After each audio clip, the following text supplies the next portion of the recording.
Dia datang hanya untuk mencuri, membunuh, membinasa.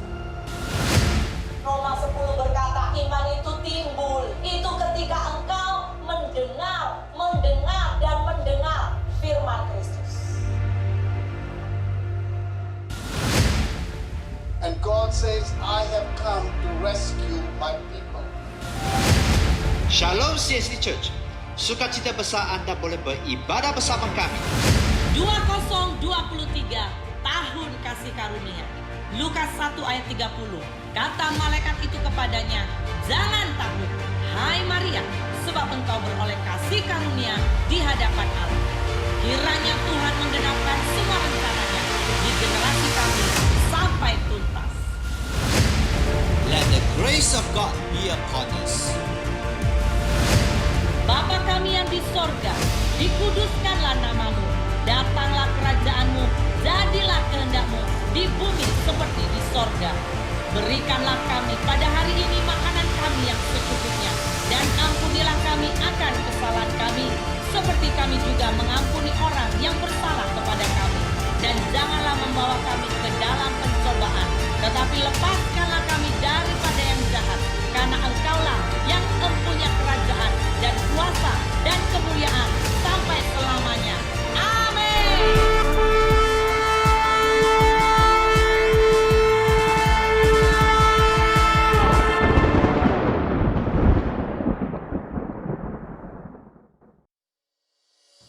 Shalom, mari bersama melihat news gereja.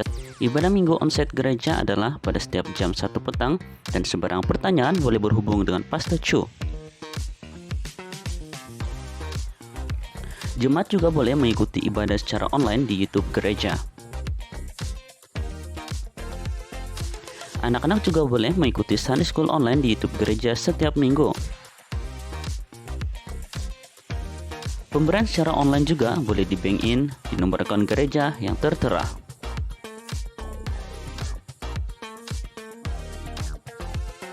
Ikuti juga media sosial gereja di Facebook, Instagram, YouTube, dan TikTok. Sekian news gereja, Tuhan Yesus memberkati.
Ya setiap umat CSD, mari kita letakkan semua beban di kaki Tuhan.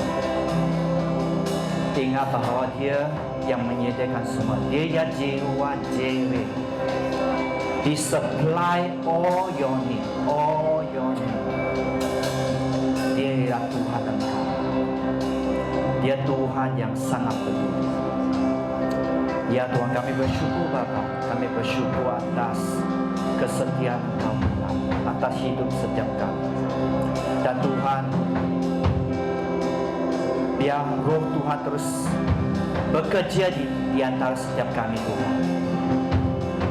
Roh Tuhan membangkitkan hati kami, membangkitkan iman kami, membangkitkan pengharapan kami, bahkan membangkitkan kasih kami. love there's no fear. Ingat, di dalam kasih tidak ada ketakutan. Jangan takut, jangan takut. Ada Tuhan, ada Tuhan Yesus, Tuhan menyertai, Tuhan Immanuel. Terima kasih Tuhan, kami bersyukur dan kami tetap percaya kepada kesetiaan Tuhan. Dan di dalam nama Tuhan Yesus, semua yang percaya katakan amin, amin.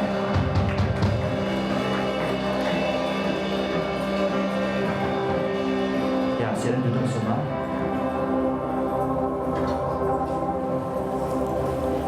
Oke, shalom semua, selamat petang semua. Welcome to church. Ya. So untuk bulan ini kita akan belajar sesuatu tentang miracles of God, ya, miracles of God, iaitu mukjizat Tuhan, ya, mukjizat Tuhan. So boleh mula dengan slide mukjizat Tuhan. So sangat penting di mana kita mengerti tentang mukjizat, karena Tuhan ya Tuhan melakukan mukjizat.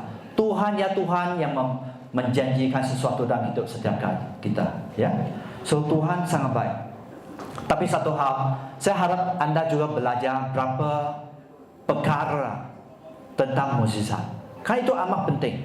Bukan di mana kita mau terima mukjizat, di mana kita mau terima berkat, terobosan dan sebagainya. Tapi ada beberapa hal sangat penting di mana kita perlu diingatkan bahawa di sebalik mukjizat itu, apakah kita masih tetap hidup di dalam Tuhan, ya? Oke, so kita akan terus tanpa membuang waktu. So miracles, ya, miracles. Oke. So di sini kita akan masuk satu hal yang penting, ya. Di mana ada seorang berkata, ya, for the truly faithful, no miracles is necessary. For those who doubt, no miracle is sufficient. Ya, for the truly faithful. Untuk mereka yang setia, artinya untuk mereka yang setia, ya, mukjizat tidak diperlukan sebenarnya. Seperti kita, mungkin ada di antara kita juga belum bisa, belum pernah berjumpa dengan Tuhan, ya, secara fisik dan sebagainya. Tapi kita tetap percaya. Kita percaya Dia selamatkan kita. Kita percaya waktu kita setia, kita tetap hidup di dalam Dia, kita akan terima hidup yang kekal. But for those who doubt, untuk mereka yang tidak percaya, itu juga sangat penting. No miracle is sufficient. Mukjizat tidak cukup sebenarnya. Karena saya kurang paham apa yang terjadi dalam hidup setiap umat Tuhan. Sering, ya, kita bisa, waktu kita mengalami mukjizat, kita menerima berkat, bahkan kita mengalami terobosan. Apakah ekonomi, apakah kesembuhan, apakah Tuhan membuka jalan, we seem to have a very short memory. Artinya kita tak bisa menjaga ingatan yang begitu manis dan indah. Bagaimana Tuhan sudah campur tangan. Itu bisa sering terjadi, dan itulah sangat penting, ya, di mana kita memahami tentang mukjizat. Ada sisi yang baik di mana kita perlu menjaga, tapi ada sisi di mana kita perlu berwas-was, berhati-hati, ya. Waktu kita menerima mukjizat, mungkin kita bisa, ya, kita bisa bersukacita, mungkin 1-2 hari dan sebagainya. Lepas itu kita harus come back to earth. Kita harus menjaga iman kita. Kan sering waktu kita mengalami mukjizat, kita sangat sukacita. Tak ada, it's nothing wrong. Tapi jangan kita abaikan Tuhan. Kita ingat bahawa mulai sekarang, mulai mukjizat yang terjadi mulai saat ini, semua akan diluruskan. Tapi kalau kita sadar tentang firman, di mana firman menyatakan kita harus menjaga iman, kita harus terus berhati-hati, ya. Seorang penginjil Amerika, David Wilkinson, beliau kata, how quickly we forget God's great deliverance in our life. How quickly we forget God's great deliverance, ya. in our life. How easy we take for granted the miracle He performed in our past. Artinya apa? Betapa cepat kita melupakan ya kelepasan mukjizat ya yang Tuhan lakukan dalam hidup setiap kita. Dan juga betapa mudahnya kita menganggap remeh mukjizat yang Dia lakukan di masa lalu. So itu untuk kita sadar ya, waktu Anda mengalami mukjizat, puji Tuhan, tapi terus menjaga hati, menjaga pikiran, ya. Dan di sini satu bangsa yang terkenal yaitu bangsa Israel. Mereka mengalami mukjizat sangat besar, 10 tulah di Mesir.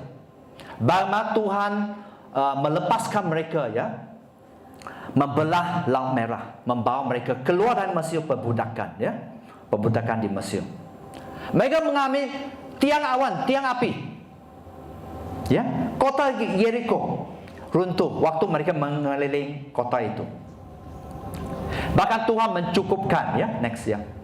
Tuhan mencukupkan berapa makanan untuk mereka bangsa Israel di padang gurun. Tapi itu tak bisa next. Tapi itu tidak bisa menjaga kesetiaan mereka sebenarnya. Itu tak bisa menjaga kesetiaan. Next. Mereka bisa tidak berlaku setia kepada Tuhan, ya. Walaupun mereka mengalami mukjizat demi mukjizat, keajaiban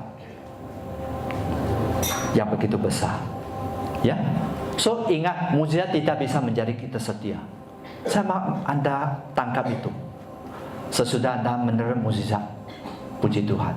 Mungkin celebrate, merayakan, ya. Mungkin berapa hari is okay. Lepas itu, mari kita ingat bahwa iblis ialah seperti singa yang mengaum-ngaum, selalu akan mencari kesempatan.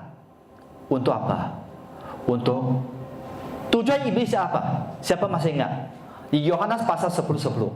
Tujuan iblis ya untuk mencuri, membunuh dan membinasakan. Itu tugas dia. Itu resume dia. Iblis cari peluang. So jangan kita terlalu enjoy celebration tentang ya kemenangan yang sementara sebenarnya.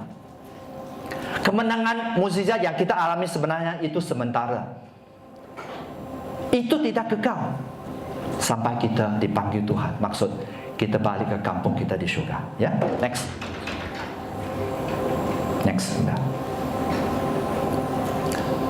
So, satu bagian juga sangat penting ya. Mukjizat tidak akan menjadi Kristen setia. Kedua, dosa adalah penghalang mukjizat. Dosa adalah penghalang mukjizat. Ingat. So itu, mari kita menjaga hidup kita. Jangan suka berdosa. Oke? So, di sini mungkin kita baca bersama Roma 3:23. Sangat saya percaya Anda sudah hafal. Ya, 2:3.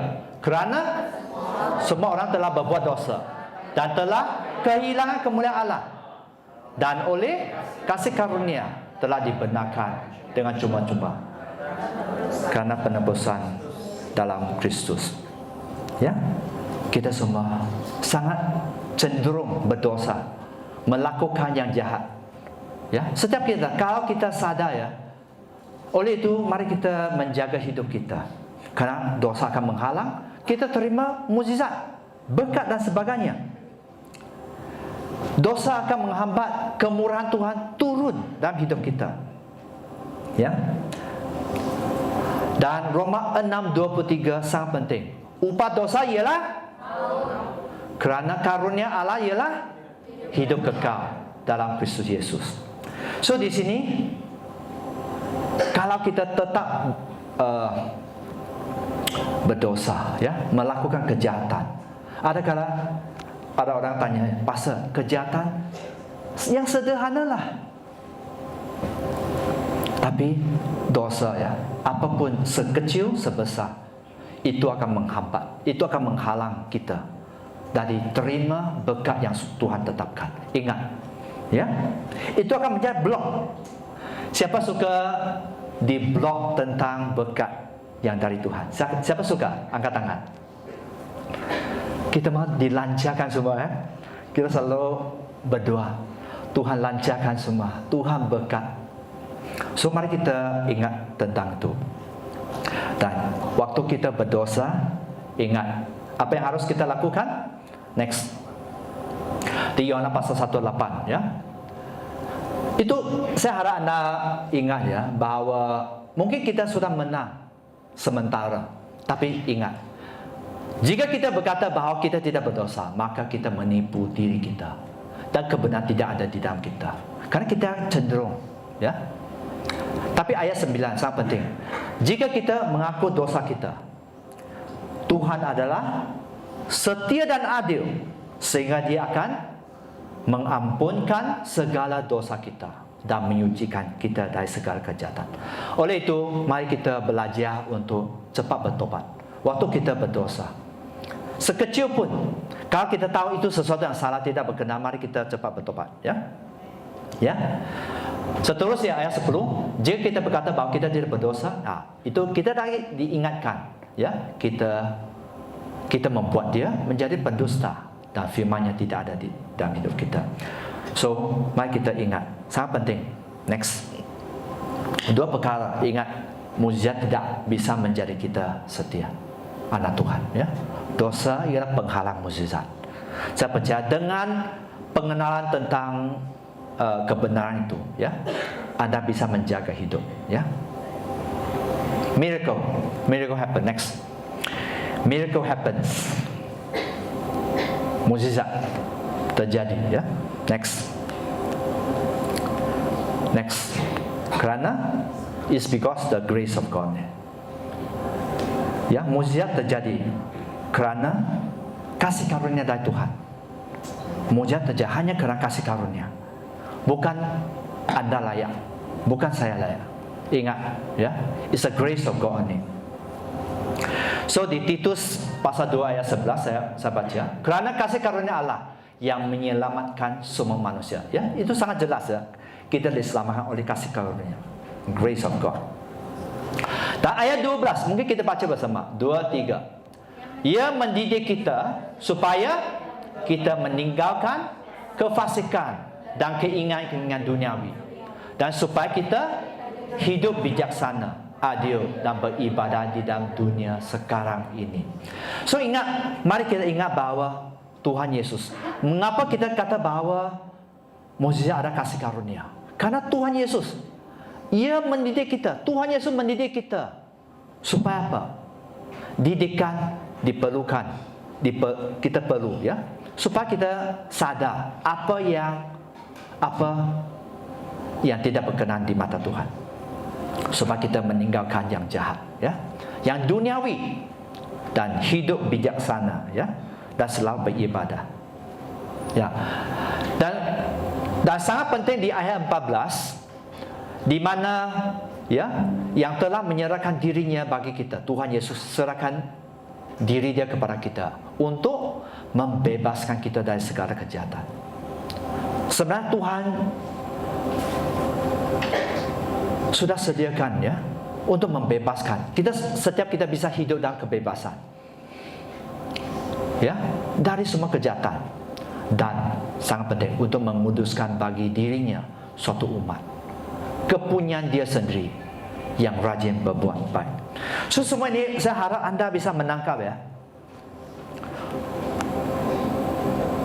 Our God is a very jealous God. Tuhan yang sangat cemburu ya. Tuhan Yesus menguduskan setiap anda dan saya bagi diri Dia menjadi kepunyaannya sendiri. Kalau anda bisa tangkap ya, God want to make you His alone, menjadi milik Dia,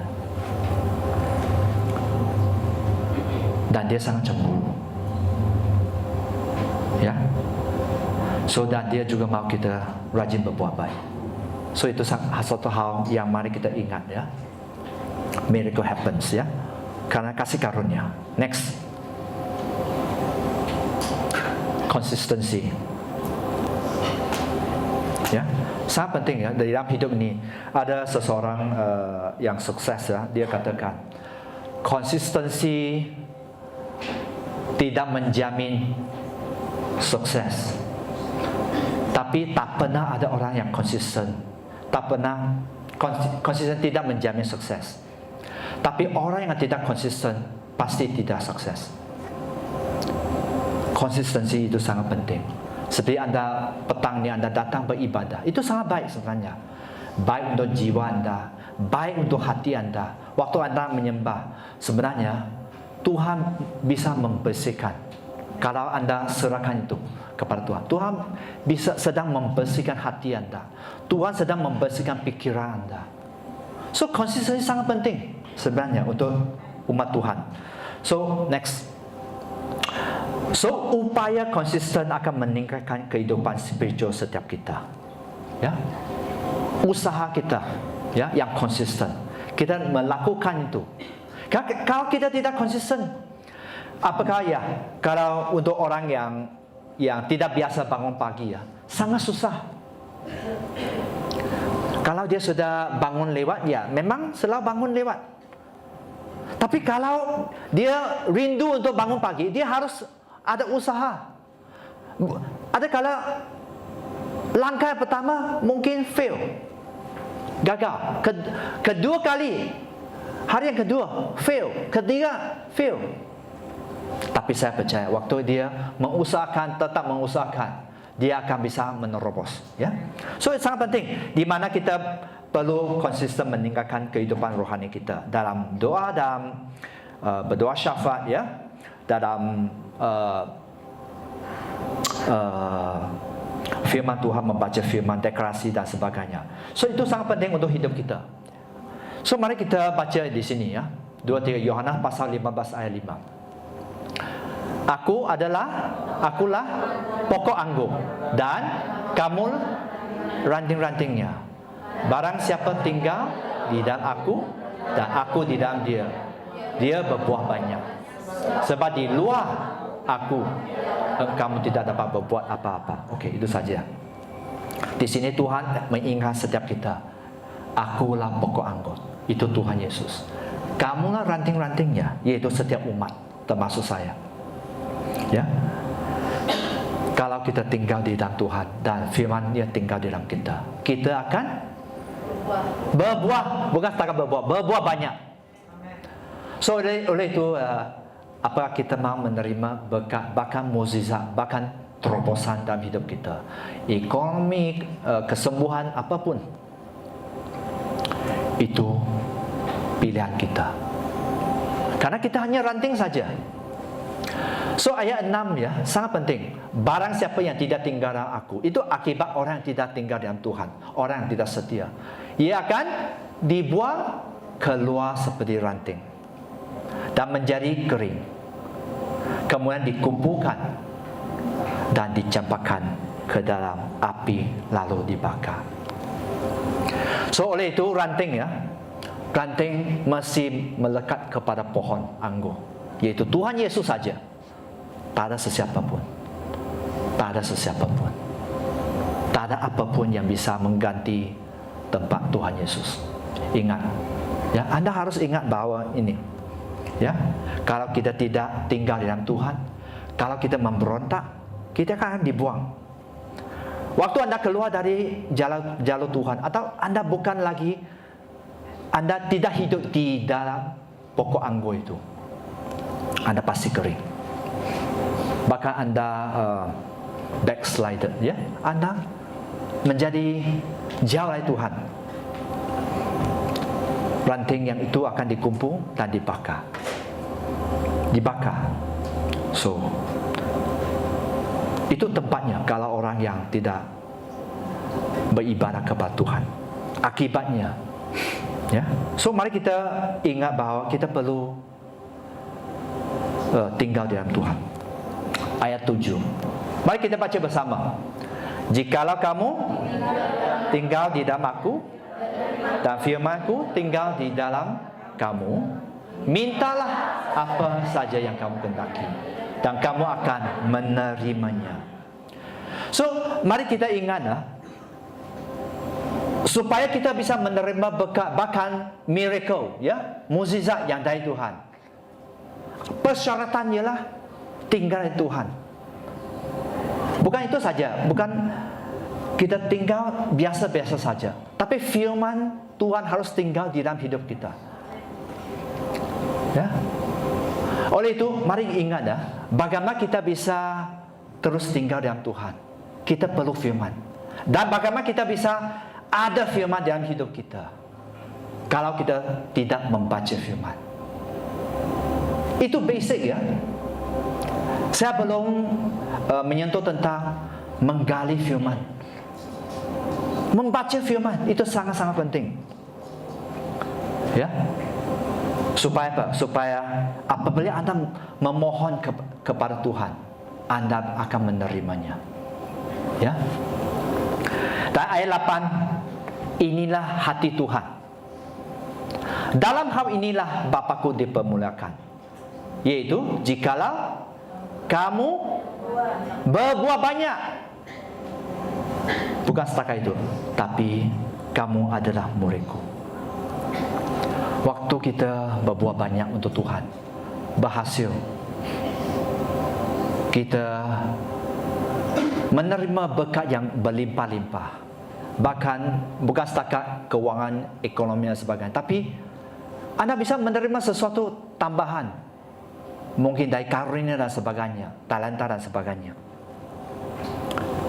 Anda bisa mengembangkan kerajaan Allah. Karena hati Tuhan ya supaya Anda memuliakan Allah Bapa. Dan Anda juga adalah muridnya. Mari kita ingat. Oleh itu, kalau kita hanya anak Tuhan yang biasa-biasa saja, kita akan mengalami banyak apa? Kita akan senang dibuli oleh iblis. Kita tak akan bisa menerimanya dengan sepenuh. Walaupun Anda mungkin akan menerima, mencicipi sedikit saja. Kalau Anda mau menerima yang sepenuhnya, mari kita tahu apakah yang harus kita lakukan. Ya. Ya. So mukjizat akan terjadi waktu kita apa? Waktu kita konsisten, ya, konsisten hidup di dalam Tuhan. Ya. So di sini saya mau fokus juga dalam bagian prayer and fasting. Okay, next ya. Doa dan puasa itu sangat penting ya.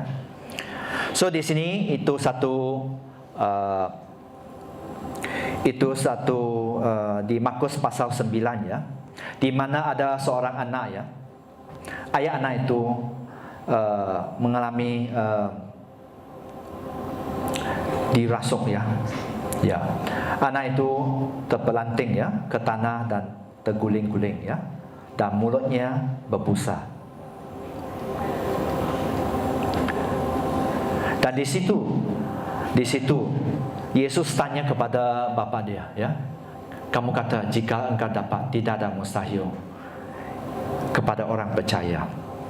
Dan bapa itu katakan bahwa aku percaya, tolonglah aku yang tidak percaya. So mari kita tahu bahwa apapun jenis keadaan, di sini kasus kerasukan anak itu, Tuhan bisa melepaskan. Tapi Anda mesti rela, Anda mesti allow, mengizinkan Tuhan melakukan itu. Anda mesti karena banyak janji di dalam Tuhan ya, tapi Tuhan tak bisa memaksa, karena itu firman-Nya. Kalau memaksa itu bukan cinta. Kalau Tuhan memaksa Anda mencintai Dia, itu bukan cinta sejati. Ada persyaratan. Waktu Anda menggenapi persyaratan, Anda akan terima janji Tuhan. Itu saja. Ya. Dan ayat 29 di sini Yesus mengatakan ya, jenis itu ya jenis ini tidak dapat diusir kecuali dengan berdoa ya. Ini bukan berdoa yang biasa-biasa, kita berdoa 1 minit 2 menit, tapi berdoa yang sungguh-sungguh ya, berdoa yang sungguh-sungguh ya, sampai sesuatu terjadi. Seterusnya, ini juga satu keadaan di mana anak kerasukan roh jahat ya. Okey, anak itu dia sakit ayan ya, orang gila ya, maksud menjadi gila ya, epilepsi dan sebagainya. Dia sangat menderita ya, dia sering jatuh ke dalam api ya, dan ke dalam air.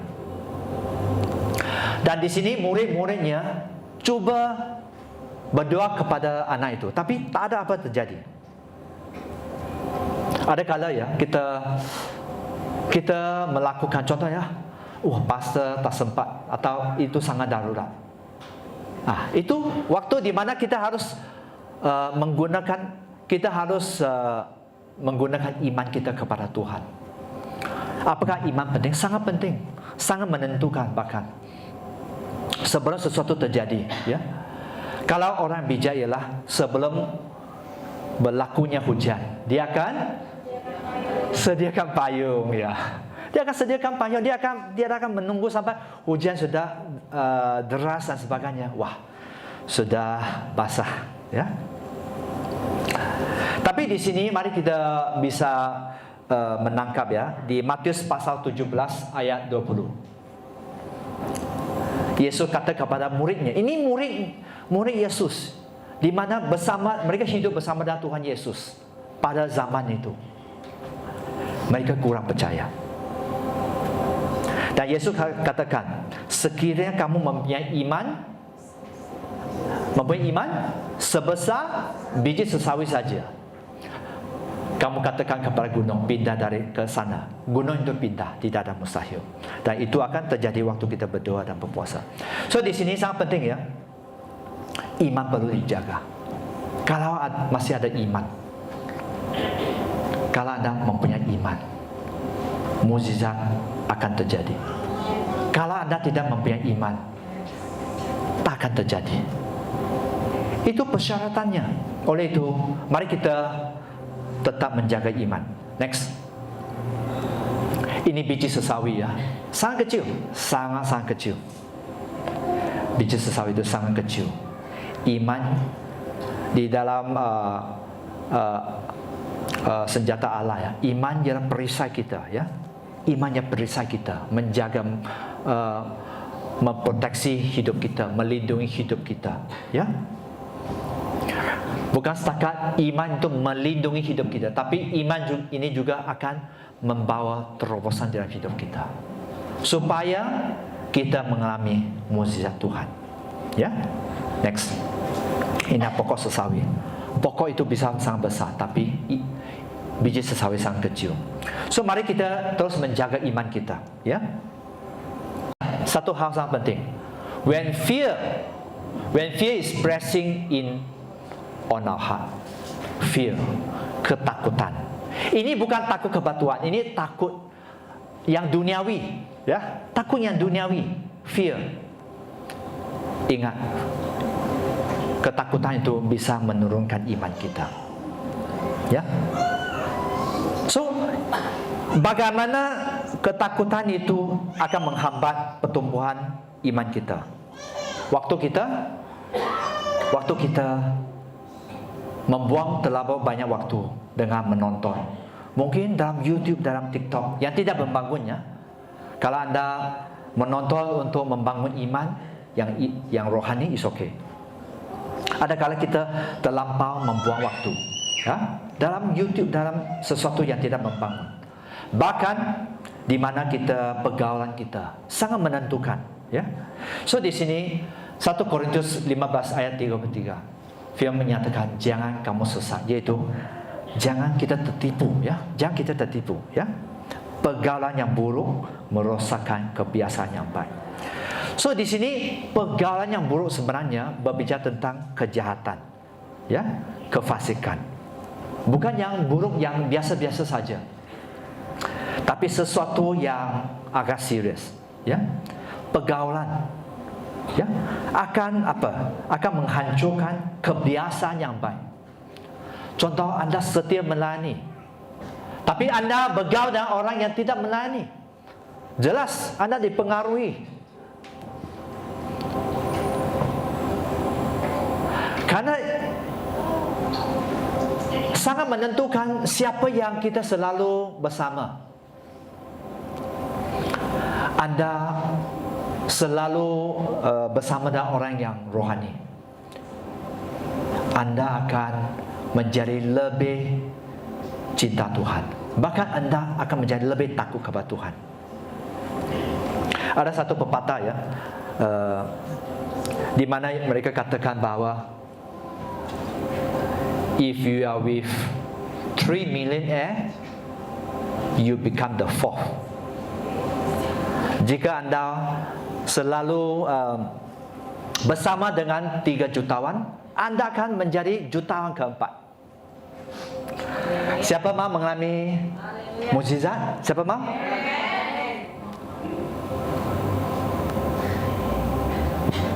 Sama juga, kalau Anda selalu bersama dengan orang yang negatif, yang bergosip, ya, itu akan mempengaruhi Anda, akan menjadi orang suka bergosip.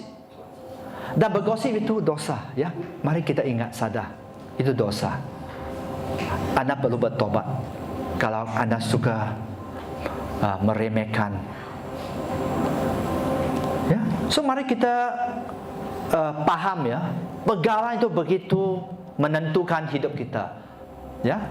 Bukan setakat untuk muda-mudi, ya. Saya mau mendorong Anda, tapi setiap kita yang sudah berumah tangga, mari menjaga pergaulan. If you are with 3 millionaire, you are the fourth. Jika Anda bergaul dengan 3 jutawan, Anda adalah orang keempat. Saya bukan promosi tentang mengejar wang, tapi saya hitung kiri, ya. Kalau kita bergaul dengan sesiapa, Anda bergaul dengan orang cinta Tuhan, orang takut Tuhan, Anda akan dipengaruhi. So semua di tangan Tuhan, ingat. Semua itu di tangan Tuhan. Kalau kita berlaku setia, is it too difficult for God to bless you? It's not. It's never. Tuhan selalu setia kepada janji Dia. Kalau kita membaca, ya, bangsa Israel, Tuhan selalu setia. Waktu mereka bertobat, Tuhan membawa mereka keluar dari pergumulan mereka. Waktu mereka bertobat dari dosa mereka, penyembahan berhala dan sebagainya. Tapi waktu mereka menyembah Allah lain, Tuhan akan disiplin. Banyak. Kalau Anda membaca firman Tuhan, ya, setiap membaca firman, kita bisa belajar sesuatu, ya. So, mari kita menjaga itu, ya. Next, knowledge, ya. What does the Bible say? Mukjizat sangat ditentukan dengan apa? Pengetahuan Anda kepada Alkitab. Sangat menentukan. Oleh itu, orang yang tidak suka membaca Alkitab, orang yang malas membaca Alkitab, Anda tak akan bisa mengerti janji-janji Tuhan. Janji-janji Tuhan kepada orang yang kepada umat Dia, ya. Ya, Saint Augustine seorang teolog, ya, pada zaman dulu, ya, beliau kata, miracles are not contrary to nature, but only contrary to what we know about nature. Artinya, mukjizat itu tidak bertentangan dengan alam sebenarnya, tapi hanya bertentangan dengan apa yang kita ketahui tentang alam. Oleh itu, kita perlu mempercepatkan, ya. Kita perlu meningkatkan pembelajaran kita tentang firman, ya. Kita membaca firman bukan supaya apa? Supaya Anda bisa kata kepada pastor atau pemimpin Anda bahwa, pastor, saya sudah baca 2 pasal, saya sudah baca 10 pasal dan sebagainya. Bukan. Untuk menunjukkan bahwa Anda sudah melakukan bagian itu. Tapi Anda membaca Tuhan, ya, Anda membaca firman, ya, supaya apa? Supaya Anda lebih kenal kepada Yesus. Supaya Anda lebih kenal Yesus. Kan mukjizat itu bergantung kepada betapa Anda kenal kepada Tuhan Yesus. Anda lebih kenal Tuhan Yesus, Anda lebih senang mengalami mukjizat. Anda kurang kenal, kurang menerima janji-janji Tuhan, itu saja. Ya.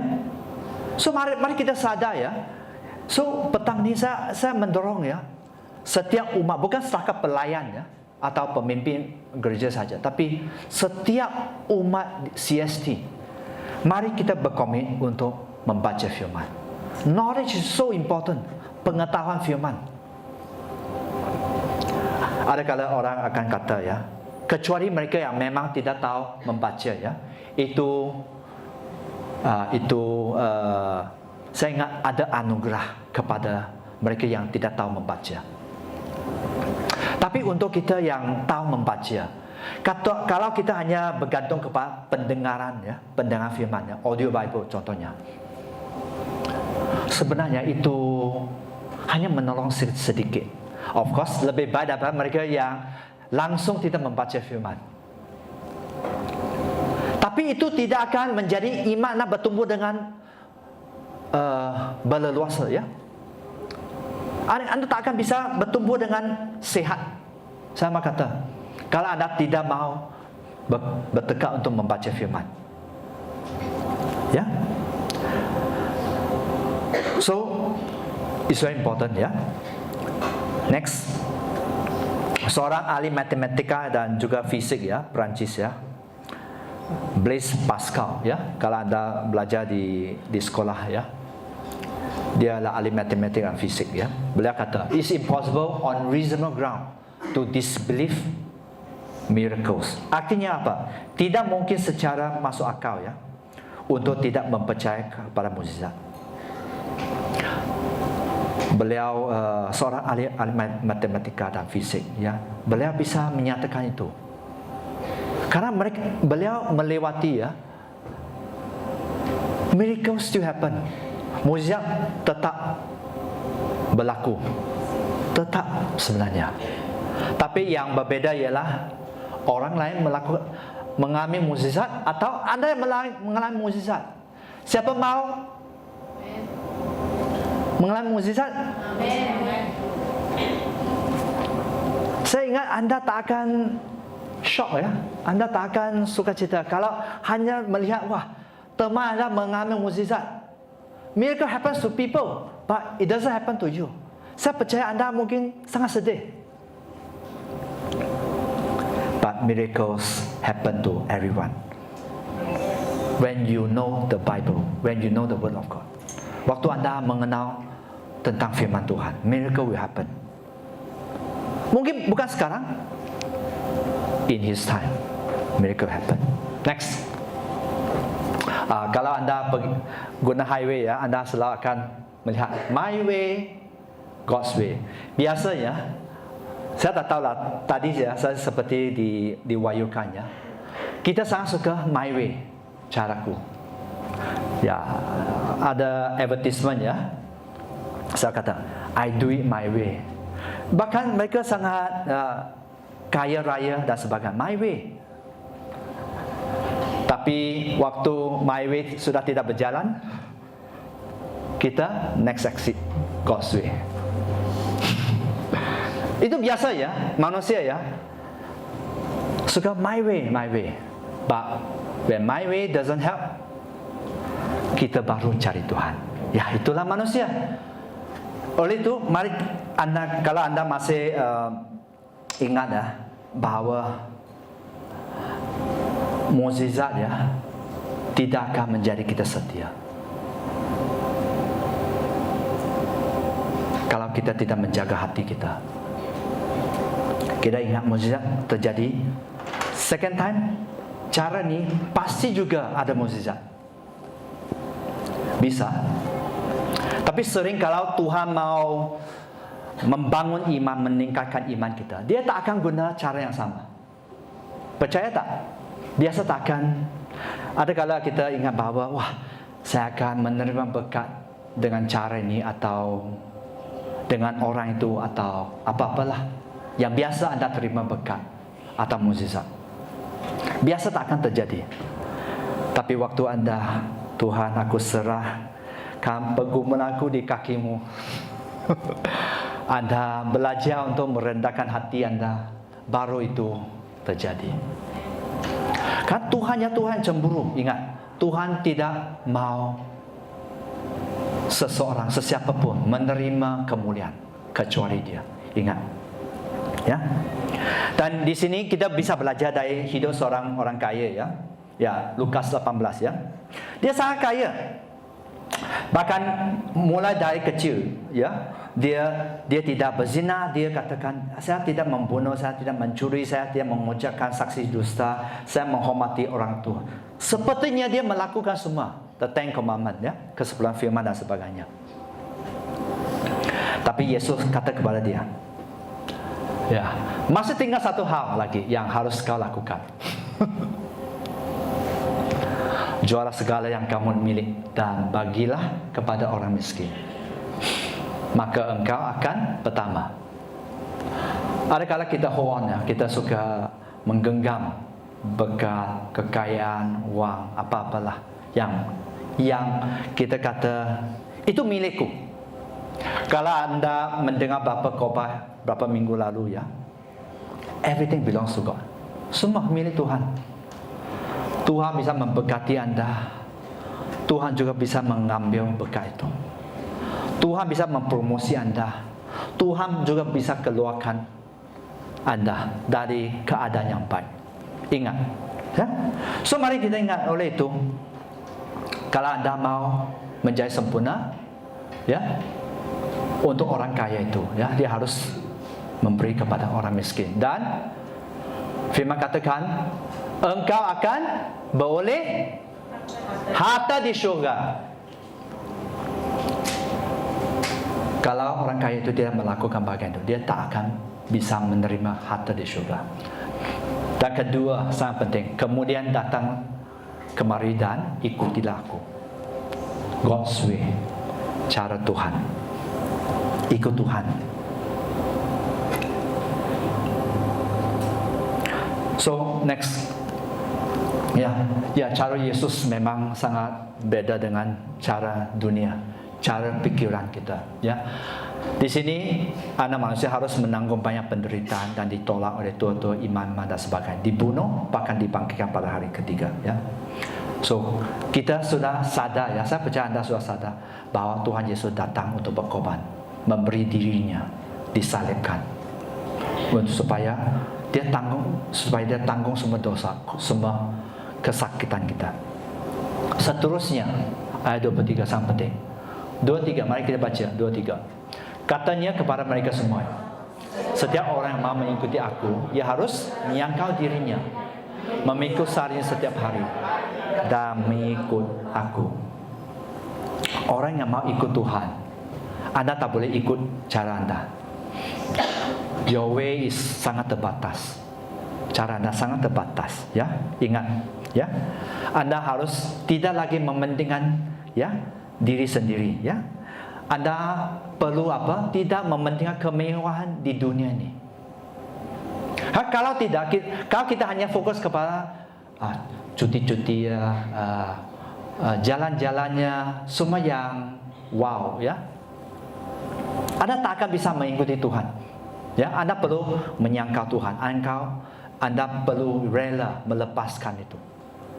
Kedua, Anda perlu belajar untuk memikul salib, belajar berkorban, dan kedagingan kita harus, ya, disalibkan, ya, dan mengikuti aku. Next, ayat 24. Barang siapa yang mau menyelamatkan nyawanya akan kehilangan nyawanya, dan barang siapa kehilangan nyawanya karena aku, ia akan menyelamatkannya. So di sini, kalau kita mau, mungkin itu berbicara kepada bagian waktu kita dicabar tentang menyangkal Tuhan Yesus, ya. Kalau kita menyangkal Tuhan, kita akan ditolak Tuhan. Senang, it's an easy way. It's an easy way. Itu berbicara tentang hidup, ya. Waktu anda bekerja, waktu anda bersosial dan sebagainya. Tapi untuk mereka yang rela kehilangan nyawanya kerana aku, mereka akan selamat. Mereka akan diterima Tuhan. Mereka akan diterima Tuhan. So memang itu sangat berbeda di antara yang dunia dan yang ilahi, ya. So di ayat 25, ya, itu pertanyaan untuk setiap kita. Mungkin anda bisa tanya kepada jiran anda, ya. Apa gunanya engkau memperoleh seluruh dunia tetapi membinasakan atau merugikan diri sendiri. Mungkin Anda bisa tanya kepada jiran Anda, apa gunanya engkau memperolehi seluruh dunia dan membinasakan atau merugikan diri sendiri? Kan memang kalau Anda mempunyai semua kemewahan yang semua yang wow di dunia ini, Anda mempunyainya, tapi ada akibatnya. Ya, ada akibat. Di dunia ini kita bisa hidup berapa lama sebenarnya? Tak lama. Ada orang yang sangat cepat dipanggil Tuhan. Mungkin dalam 10, 20 atau 30 tahun. Ataupun orang yang panjang umur. Panjang umur 100 lebih lah ya. Sekarang orang paling panjang 100 lebih saja. Bukan seperti dulu. Tapi sebenarnya Tuhan menyediakan batas ya untuk kebaikan kita. Sebenarnya kita tahu menghitung sebenarnya. Di dunia ini ya, hanya beberapa tahun saja. Tapi di dunia yang kekal itu berbicara tentang kekekalan. Forever. No time limit. Ya, waktu Anda dipanggil Tuhan, 2 tempat saja. Kalau Anda yang ranting yang dipisahkan dari pokok anggur, Anda dibuang, dibakar, di barbecue. Kalau Anda ialah umat yang setia, mengandalkan Tuhan, Anda diterima Tuhan. Di pintu syurga Anda diterimanya. Welcome. Tuhan kata welcome. So siapa yang suka sedikit sejuk, jangan terlalu sejuk ya. Sedikit sejuk. Dan siapa yang suka sangat panas? Siapa yang suka panas? Sangat panas. Sangat panas. Memang enak makan daging dari barbecue ya. Tapi bukan waktu daging Anda di barbecue, kan? Ya, tidak. Karena itu ya, sebenarnya Anda bisa laughing, tertawa ya. Tapi ya, untuk mereka yang ditolak Tuhan, mereka akan di barbecue selama-lamanya. Dan Anda akan sadar, Anda bisa merasakan, ya, itu luka dan sebagainya. So, mari kita menjaga hidup kita. Mari kita menjaga, ya. Ikut jalan Tuhan, lebih aman, ya. Dan orang bijak akan ikut cara Tuhan dulu. Bukan waktu seperti tadi ya, Anda lihat, my way. Lepas tu, my way tak jalan, baru God's way. Ya bisa Anda masih okey lah ya. Tapi Anda membuang waktu dengan sia-sia sebenarnya. Ya.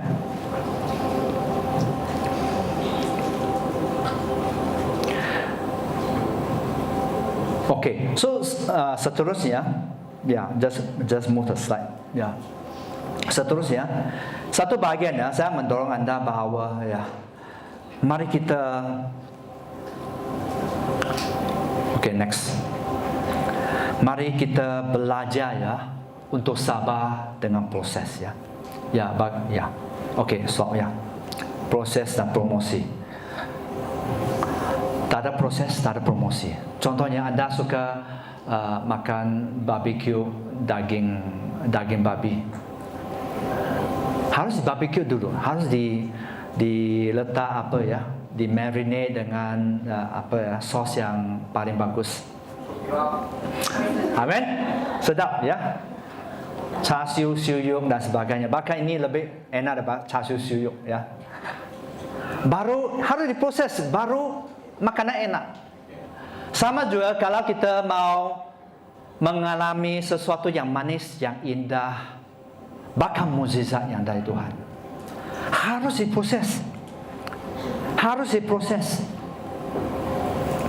Dan kalau Anda melihat ya, contohnya tentang Anda yang mungkin yang mau sedia masuk dalam pernikahan, Anda biasa akan membeli apa? Permata, cincin. Saya tak beli permata untuk isteri saya waktu itu. Tapi mungkin Anda bisa coba. Sangat more expensive, more elegant.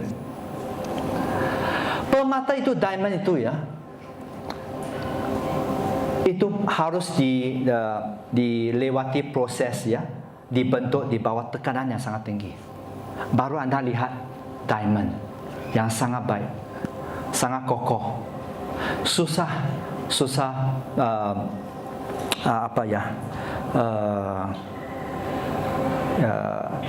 bisa sangat senang terjaga ya.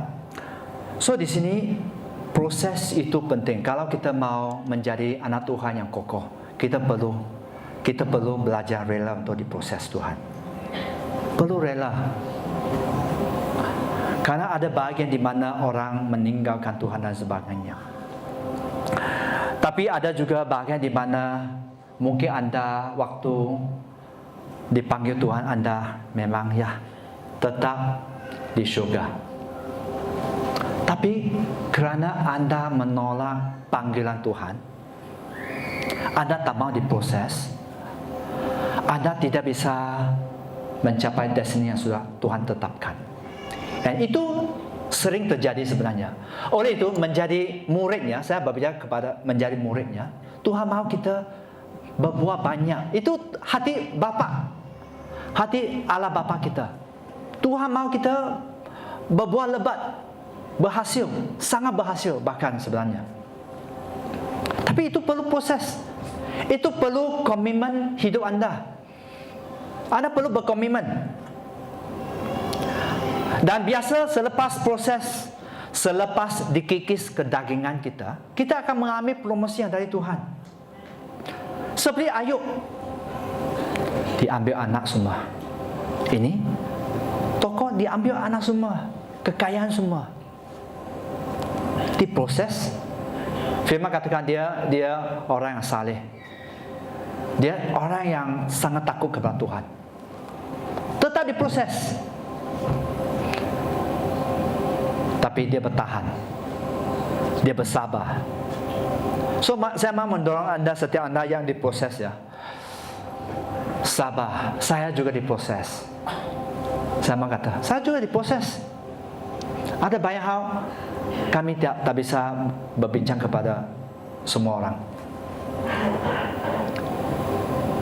Diproses, harus bersabar, harus fokus kepada Sang Pencipta kita.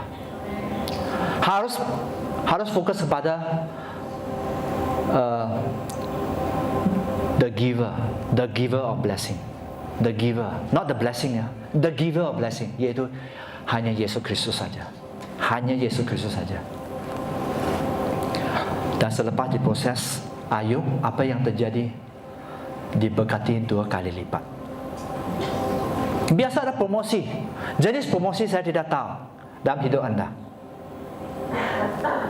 Dan mari kita rindu mengizinkan Tuhan, ya. When God say it's time, it's time. It's time to go for refreshment.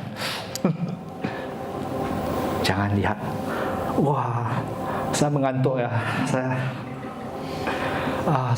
saya lapar ya. Tak ada. Saya ingat, saya percaya semua jemaat CSC sangat tahu menjaga ya rohani mereka ya. Saya percaya. Amen. Ya. It's time.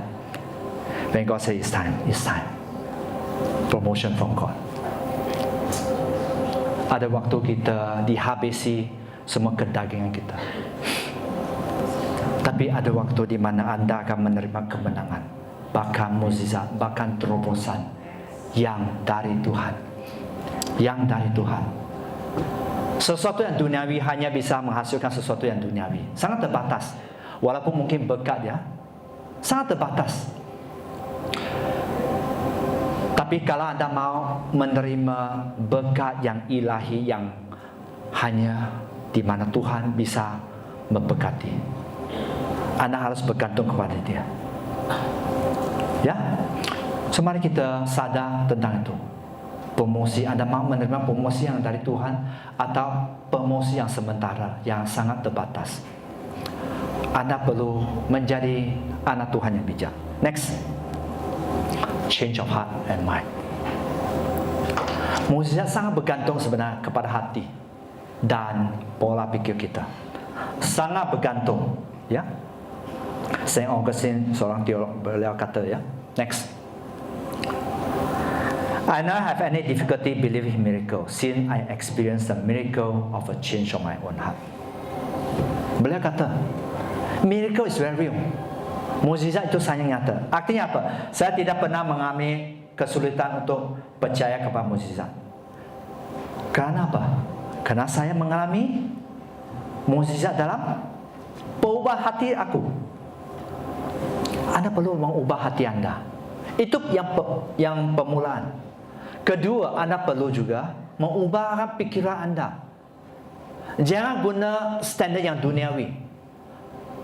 Standard yang duniawi biasanya cepat dapat, berkat cepat dapat, tapi not long lasting, tidak kekal, berkat yang tidak kekal.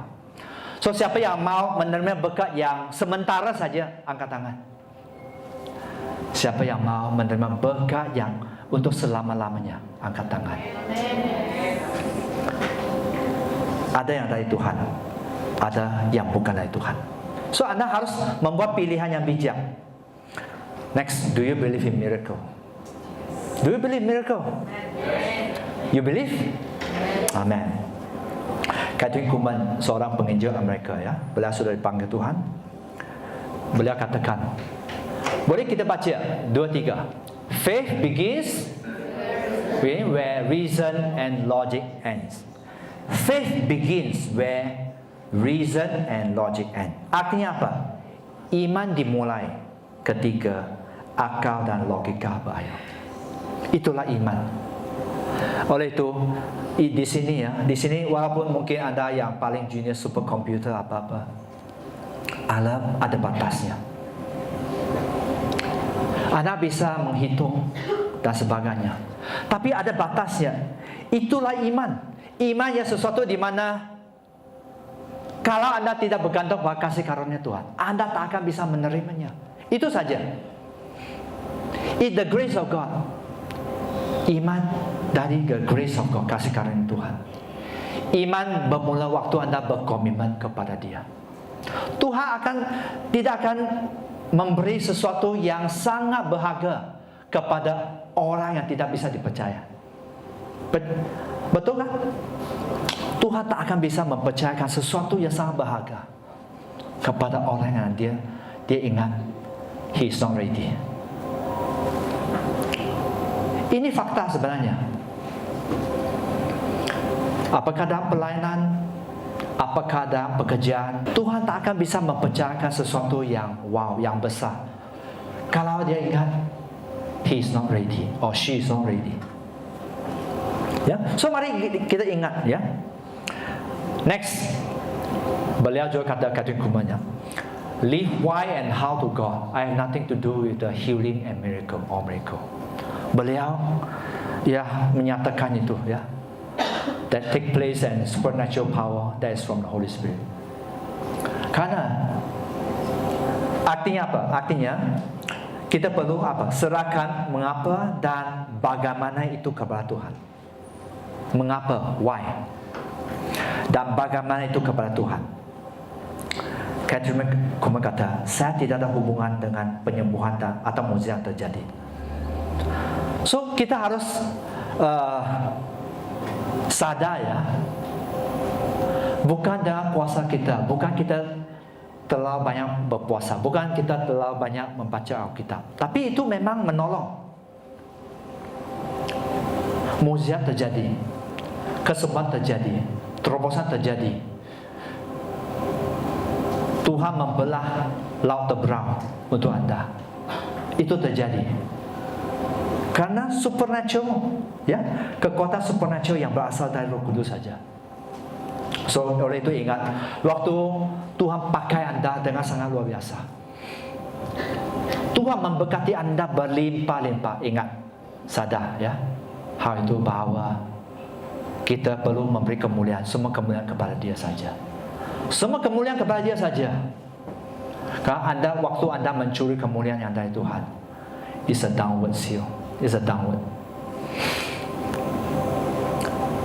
Karena Tuhan tak akan share kemuliaan dengan sesiapapun, sesiapapun. Dan sangat sadar, ya, beliau, ya, seorang penginjil yang sangat dipakai oleh Tuhan luar biasa. Kita perlu sadar itu. Ya. Ya, percaya kepada mukjizat. Percaya Tuhan bisa melakukan.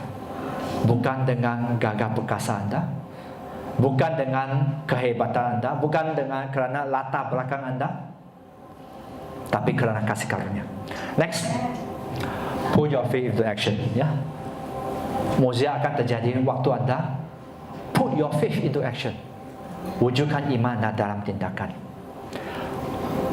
Iman ialah aktif, ya. Iman memerlukan tindakan. Dan mukjizat hanya akan terjadi waktu apa? Waktu Anda bertindak. Anda perlu waktu Tuhan berbicara sesuatu, bertindak dengan setia.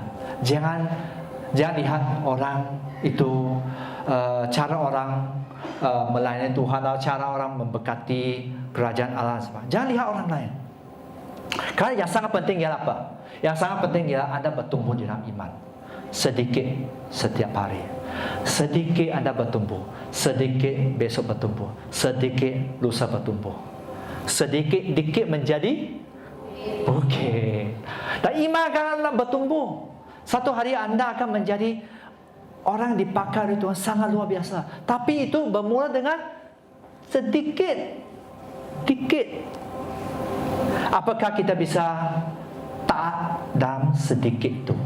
Waktu Tuhan berbicara itu, lakukan lakukan saja. Karena mukjizat ialah akibat. Kita mesti sadar mukjizat itu akibat. Mukjizat itu ialah hasil. Tapi sebelum itu terjadi, Anda harus belajar untuk melakukan dan setia. Ya. Next. Kesimpulannya, kenyataan dan kebenaran ialah mukjizat tidak bisa menjadi kita setia. Ingat, yang sudah diberkati berlimpah-limpah, sudah mengalami mukjizat, puji Tuhan, merayakan. Mungkin 2 hari, 1 minggu cukuplah, ya. Ya, mereka cukuplah. Mengapa? Karena kita iblis sebenarnya singa mengaum-ngaum, mencari kesempatan. Kedua, dosa ialah penghalang mukjizat. So jangan suka berbuat dosa, ya, banyak. Ya, saya percaya jemaat CSC sangat bijak, ya. Jangan suka berbuat dosa. Kalau kita berdosa, cepat-cepat beresi, bertobat. Next, mukjizat Tuhan terjadi, ya. Mukjizat ialah kerana kasih karunia dari Tuhan, bukan kita layak. Ingat, mukjizat ialah kerana kasih karunia Tuhan, bukan kita layak. Kedua, kita perlu apa? Upaya konsisten. Upaya yang konsisten, ya, meningkatkan, ya, kehidupan rohani kita. Konsisten itu sangat penting, sangat penting. Tak ada orang sukses, tak ada orang menerobos tanpa konsistensi. Tak ada, tak bisa. Orang tidak konsisten tak akan bisa sukses atau mengalami terobosan dan sebagainya. Karena itu perlu konsisten, ketaatan perlu konsisten. Ketiga, banyak berdoa dan berpuasa, ya. Jaga iman sebesar biji sesawi. Jaga iman Anda, jaga pergaulan Anda. Jaga. Karena ada hal, ya, di mana kalau kita bergaul dengan orang yang negatif, sangat senang kita jatuh. Sangat senang. Untuk menjatuhkan seseorang. Contohnya, kalau Anda berolahraga, ya, kalau Anda ya olahragawan, ya, untuk Anda menjadi pelari 100 meter yang mendapat champion, ya, Anda harus berlatih. Bukan 1 hari, bukan 1 minggu, bukan 1 bulan, bukan 1 tahun, bukan 2 tahun, bukan 5 tahun. Anda harus terus berlatih. Kalau waktu Anda tidak berlatih, Anda akan mundur. Dan sama juga, ya, kalau kita tidak melatih iman kita, iman Anda akan mundur. Dan kalau hanya kerana apa? Next day, kalau Anda setia menjaga iman, next day is your miracle day. Seandainya next day is your miracle day, Gara-gara kerana Anda malas, Anda tidak berhati-hati. Wow, Anda mungkin sudah menjaga iman selama 1 tahun. It's a waste. Enggak, Anda membazir waktu. The next day, suppose it's a miracle day, but karena Anda meremehkan, Anda tidak menjaga, sungguh-sungguh menjaga iman Anda, dan Anda tidak menerima mukjizat yang sudah Tuhan tetapkan. You have to start from zero. Start from zero. Ingat, imannya begitu. Mukjizat tak akan terjadi serta-merta. Ambil waktu. Lebih besar mukjizat, lebih ambil waktu. Percaya? Mukjizat lebih besar, perlu lebih banyak waktu. It's not 1 day, 2 day. No. Ya. Dan ketakutan kita, ya, ketakutan yang duniawi akan menghambat iman kita, kepercayaan kita kepada Tuhan, ya. Jangan kita senang takut, ya. Kita perlu menerobos apapun, ya. Apapun, kita perlu melangkah dalam iman. Oleh itu, kita orang percaya, kita orang beriman. Orang percaya, ya. Kita sering kata kita orang percaya, kita Kristian, kita orang percaya. Kristian, pengikut Kristus. Pengikut Kristus ialah harus belajar untuk berkorban. Kalau kita tidak belajar untuk berkorban, bagaimana kita bisa menjadi pengikut Kristus? Bagaimana kita bisa menjadi murid? Not possible. Kan pengikut Kristus bah, Kristian. Next, mukjizat terjadi waktu Anda mempunyai pengetahuan firman yang secukupnya. Dan pengetahuan firman itu perlu Anda terus menerus. Anda perlu terus menerus banking. Bukan banking money. Banking firman Tuhan. Banking firman Tuhan. Sangat senang kita tahu banking money, banking. Tapi money itu boleh satu kali scammer 1 juta gone, 2 juta gone. Satu kali saja. Tak payah. Itu sebab kalau Anda sudah tahu, ya, tujuan iblis, ya, mencuri, membunuh, membinasa. One time only. Iblis hanya perlu 1 kali saja untuk menghabisi Anda. Tapi Anda perlu waktu bertahun-tahun untuk menjaga iman Anda, untuk membangun iman Anda. Bahkan Anda yang mau mengalami terobosan, Anda yang mau mengalami mukjizat. You have to stay focus. You have to stay focus. Ya, mengikut Kristus. Ya, cara mengikut God's way, follow God's way. Kalau Anda mau menerima mukjizat dari Tuhan, God's way, the only way. Ya, Anda juga harus ada perubahan hati dan pola pikir Anda. Ya.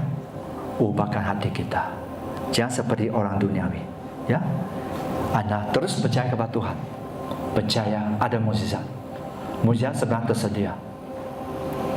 Tapi sering kita tak bisa menjaga kesabaran kita. We are not patient enough. Oleh itu, kita tidak mengalami mukjizat. Kita tidak mengalami terobosan. Seterusnya, tindakan.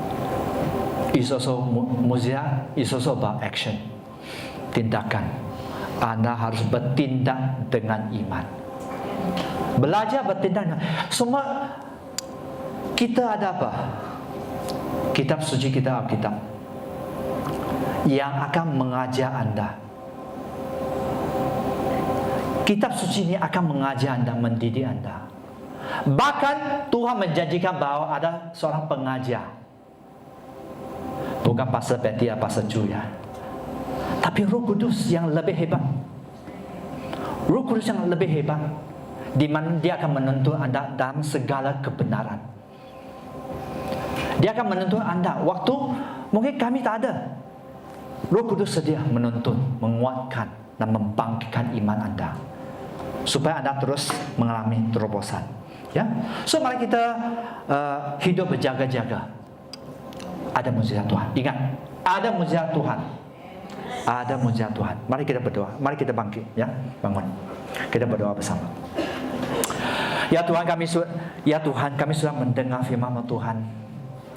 Firman yang merupakan benih benih yang akan membangun iman setiap kami, membangun pengharapan setiap kami, membangun kasih kami kepada Engkau.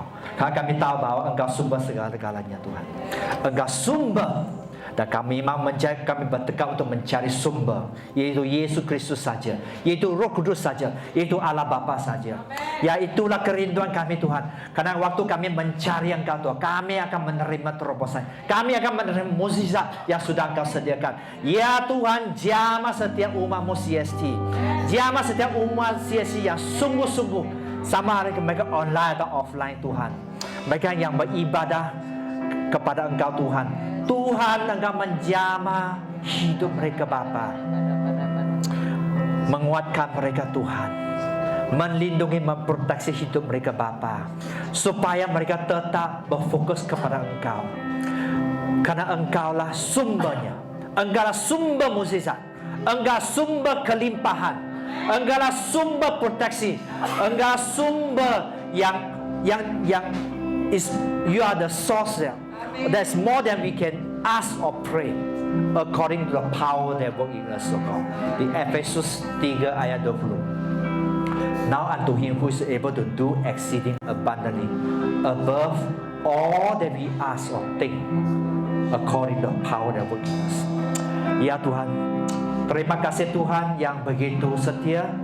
Terima kasih Tuhan yang Immanuel di dalam hidup setiap kami. Tuhan, kami mau katakan bahwa kami sedia dibimbing. We want to follow Your way, Lord. We want to follow Your way. We want to follow Your way, Your only way, Lord. We want to lay down our way. We want to lay down our way and follow Your way. Terima kasih Tuhan. Tuhan terus menjamah setiap kami, Tuhan. Tuhan menguatkan kami, Tuhan. Tuhan pastikan setiap kami bisa selesai, Bapa, selesaikan dalam perjalanan iman ini, Tuhan. Dan terima kasih Tuhan. Dan di dalam nama Tuhan Yesus, setiap kami terima yang terbaik yang dari Engkau. Dalam nama Tuhan Yesus. Amin.